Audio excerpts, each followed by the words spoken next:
Salut l'équipage, c'est le bloc Otaku. Aujourd'hui, on va parler de l'arc le plus important de One Piece jusqu'à maintenant, mais aussi le plus controversé, l'arc de Wano Kuni. Wano Kuni, le fameux pays des samouraïs, a été mentionné pour la première fois dans l'arc de Thriller Bark, par le samouraï de Ryuma. Mais la véritable construction de cet arc commence bien plus tard, à partir de Punk Hazard, et carrément tous les arcs qui suivent servent à la préparation à Wano. La défaite de Doflamingo, de Caesar, la réunion sur Zou pour former l'alliance Ninja Samurai Mix Pirates, l'assaut sur Whole Cake Island qui pousse Big Mom à se déplacer, tout converge vers Wano.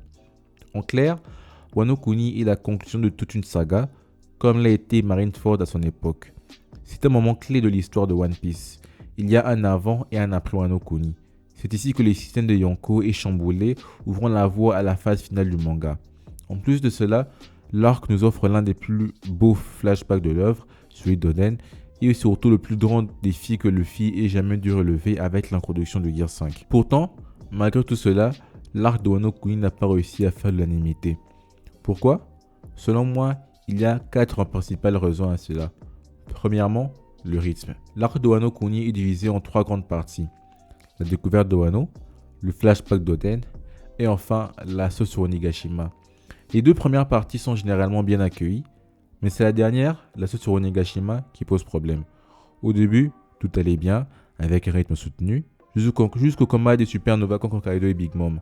Mais ensuite, l'arc devient trop lent, il est entrecoupé de combats et de sous-intrigues qui cassent l'immersion. C'est une méthode qu'Oda utilise souvent, mais ici, avec autant de personnages à gérer, ça en devient lourd. Certains combats sont même éludés ou raccourcis, probablement pour éviter que ça en devienne encore plus lent. Une solution aurait pu être de diviser l'assaut sur Onigashima en 2 actes, comme pour la partie Wano. Par exemple, Oda aurait pu conclure le premier acte avec le moment où Luffy se fait éjecter de l'île par Kaido, pour ensuite reprendre avec un second acte avec les 1v1 de Mugiwara contre les calamités.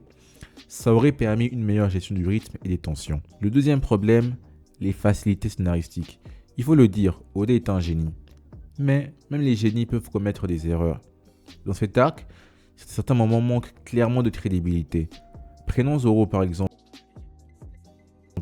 qui enchaîne les combats les uns après les autres sans subir des conséquences malgré des blessures sérieuses.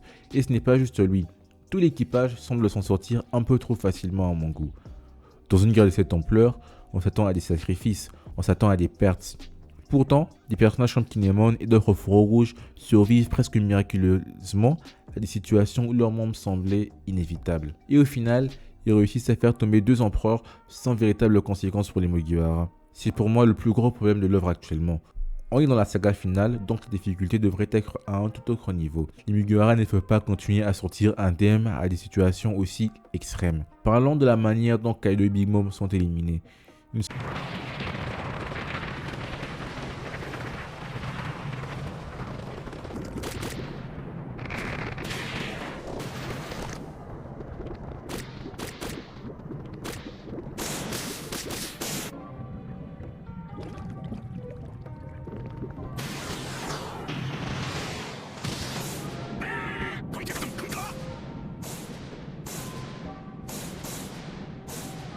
ne sont pas réellement battus, ils sont éjectés et finissent par tomber dans la lave. Certes, vu la manière dont ces 2 personnages ont été introduits, on pouvait s'attendre à quelque chose de comme ça, mais ça reste décevant.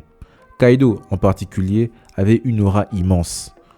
On nous l'a présenté comme une force invincible, le roi des créatures, l'homme qui voulait mourir en combattant. Et pourtant, sa fin manque d'impact. Ce n'est pas totalement mauvais, ce n'est pas totalement à la hauteur des attentes qu'on avait pour ce personnage. Enfin, parlons de Gear 5.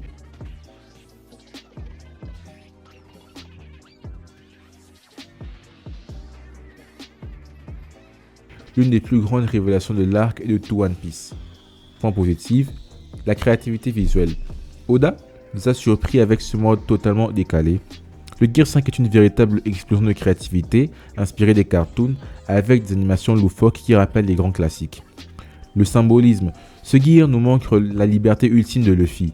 Il n'est plus limité par la loi de la physique, ce qui correspond parfaitement à la nature de personnages libres et imprévisibles. Enfin, l'impact narratif. Sous cette forme, Luffy dépasse ses limites, montrant qu'il est prêt à affronter les plus grands défis du Nouveau Monde. Mais ce Gear a aussi ses défauts, et c'est là que les fans se divisent. Le ton décalé, certains trouvent que ce style cartoon enlève toute la tension dramatique du combat contre Kaido.